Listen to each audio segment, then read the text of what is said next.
অঞ্চল, শ্যামনগরের আমার মা বোনরা, আমার ভাইরা, আমার চাচারা, তারা আপোষ কখনো করেনি। বুলডোজার দিয়ে আমার মা বোনদের, আমার ভাইদের বাড়িঘর ভেঙে দেওয়া হয়েছে। হাজার হাজার আমার ভাই বোনদেরকে আটক করা হয়েছে। আমার এখানে প্রায় 48 জন ভাই শহীদ হয়েছে, কিন্তু কখনো বাতিলের সাথে আপোষ করেনি। সেখানে আজকে আমরা নতুন বাংলাদেশে আপনাদের সবাইকে আমরা সেলুট জানাচ্ছি, আমার মা বোনদেরকে আমি সালাম জানাচ্ছি, সেলুট জানাচ্ছি। সারা বাংলাদেশের মুক্তিকামী ছাত্র জনতা, যুবকরা আজীবন শ্রদ্ধার সাথে আপনাদের কুরবানির কথা, আপনাদের আত্মত্যাগের কথা, আপনাদের শাহাদাতের কথা শ্রদ্ধার সাথে স্মরণ রাখবে ইনশাআল্লাহ। আজকের যে নতুন বাংলাদেশ, আজকের যে আজাদী, সে আজাদীর পেছনে আপনাদের অনেক অবদান আছে। আপনারা যে আমাদেরকে প্রতিবাদের রাস্তা দেখিয়েছেন, আল্লামা দেলোয়ার হোসেন সাঈদীর রায় পরবর্তী সাতক্ষীরা এবং শ্যামনগরের বাসী যেভাবে প্রতিবাদ কদমে গড়ে তুলেছিল, সেটা ছিল সারা বাংলাদেশের একটি অনুপ্রেরণার উৎস। সেখানে আমরা সবসময় শ্রদ্ধার সাথে আমাদের কথাগুলো স্মরণ রাখবো। গত 16 বছরে এই সাতক্ষীরার সর্বত্র মানুষদেরকে দুর্বল করা হয়েছে, এই সাতক্ষীরাকে সবসময় পথ দেখা হয়েছে। ইনশাআল্লাহ আমরা কথা দিচ্ছি, ইনসাফের পক্ষের প্রতিনিধি দাঁড়িপাল্লার কান্ডারি গাজী নজরুল ইসলাম ভাই আপনাদের সমর্থন পেয়ে বিজয় হয়ে এসে ডাক্তার শফিকুর রহমানের নেতৃত্বে আগামী যে বাংলাদেশ হবে, সেই বাংলাদেশের সামনে হবে একটা রোল মডেল ইনশাআল্লাহ। আপনারা কি পারবেন আমাদের নেতা ডাক্তার শফিকুর রহমানকে এই সাতক্ষীরার 4টা আসন উপহার দিবেন ইনশাআল্লাহ? সাতক্ষীরাবাসীর মধ্যে সিদ্ধান্ত নিয়ে নিয়েছে, সাতক্ষীরার 4টা আসনে ইনশাআল্লাহ ইনসাফের পক্ষের প্রতিনিধিরা বিজয় হবে। শুধু বিজয় হলে হবে? আমার মা বোনদের কাছে আমি জানতে চাই, শুধু বিজয় হলে হবে? হবে না, দেবতায় বিজয় করতে হবে ইনশাআল্লাহ। বাংলাদেশের যতগুলো আসন আছে, সব আসনের মধ্যে সবচেয়ে বড় দেবতারে এই সাতক্ষীরার শ্যামনগর এবং সাতক্ষীরার 4টা আসনকে আগামী বাংলাদেশের প্রধানমন্ত্রী ডাক্তার শফিকুর রহমানকে আমরা উপহার দিতে পারবো ইনশাআল্লাহ। হাত দেখতে চাই, যারা পারবেন ইনশাআল্লাহ। ইনশাআল্লাহ পর্যন্ত আমার মা বোনরা হাত তুলেছে, আমার চাচিরা হাত তুলেছে, চাচারা হাত তুলেছে, তরুণরা হাত তুলেছে। ইনশাআল্লাহ তারুণ্যে বিজয় হবে, দাঁড়িপাল্লায় বিজয় হবে, ইনসাফে বিজয় হবে ইনশাআল্লাহ। যে জমির শহীদদের রক্ত পড়েছে, সেই জমির ইনসাফ বিজয় হবে ইনশাআল্লাহ।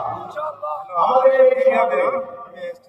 আমরা এই নির্বাচনের আগে অনেক ধরনের নেতা দেখতে পাই, তারা বিভিন্ন ধরনের প্রতিশ্রুতি, কিন্তু বিগত সময়ে তাদের আমল দেখি তাদের কথা এবং কাজের মধ্যে কোনো মিল পাই না।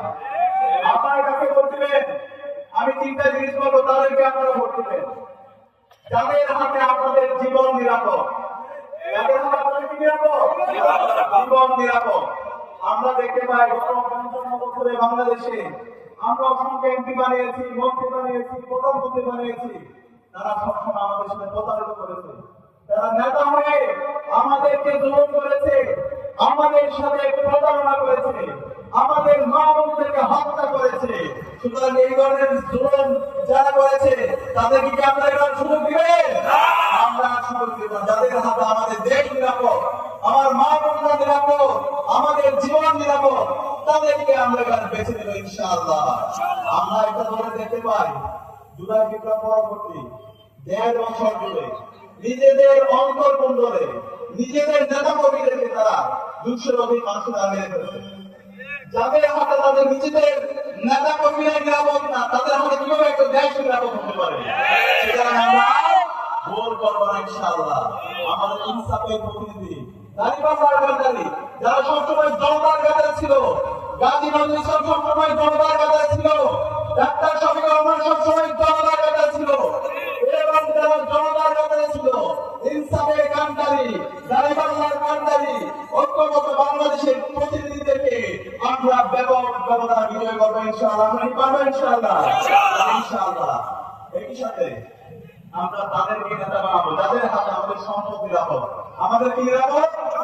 সম্পদ নিরাপদ। আমরা দেখতে পাই একটা দল, তারা সবসময় এই চাঁদাবাজি, টেন্ডারবাজি, নাশাদের মাধ্যমে আমাদের জীবনকে দুর্বিষহ করেছে। জুলাই বিপ্লব পরবর্তী নতুন বাংলাদেশে 1.5 বছর কি? সারা দেশে চাঁদাবাজি, সারা দেশে মানুষের উপর জুলুম করা, মানুষের জায়গা জমি দখল করা, যাদের টাকা আত্মসাৎ করা, কৃষকের উপর জুলুম করা, এই ধরনের তাদের আত্মসাৎ আমরা দেখতে পেয়েছি। সুতরাং যাদের হাতে আমাদের সম্পদ নিরাপদ না, তাদেরকে কি আমরা আমাদের নেতা বানাবো? আমরা বানাবো না, আমরা এমন লোককে নেতা বানাবো যাদের হাতে আমাদের সম্পদ নিরাপদ, যাদের হাতে আপনাদের জন্য রাষ্ট্রীয় কোষাগার থেকে যে অর্থ আসবে তার একটা পয়সাও বেড়ে খাবে না। ইতিমধ্যে আমরা প্রমাণ করেছি আপনাদের নেতা শ্যামনগরের পার্টির মানুষের নেতা গাজী হোসেন ভাই দুইবার এমপি ছিল, আপনাদেরকে একটা পয়সা মেরে খেয়েছে? একটা পয়সাও মেরে খায় নাই। আমাদের দুজন মন্ত্রী ছিল, তিনটা মন্ত্রণালয়ে তাদের দায়িত্ব ছিল, শহীদ মৌলানা মতুল রহমান নিজামী, শহীদ আলী হাসান মোহাম্মদ মুজাহিদ। যেই সময়ে বাংলাদেশ দুর্নীতিতে চ্যাম্পিয়ন হয়েছে, সেই সময়ে এই দুইজন মন্ত্রীর বিরুদ্ধে একটা পয়সা দুর্নীতিও দেখাতে পারেনি। আমরা প্রমাণ করেছি, আমরা কথা রেখেছি। সুতরাং আমরা এমন কাউকে আমাদের প্রতিনিধি বানাবো, নেতা বানাবো, যাদের হাতে আমাদের সম্পদ নিরাপদ, যারা সবসময় আপনার নিরাপত্তার জন্য অবসায়ীদের মতো তাদের হাতে প্রসারিত করে দাঁড়িয়ে যাবে।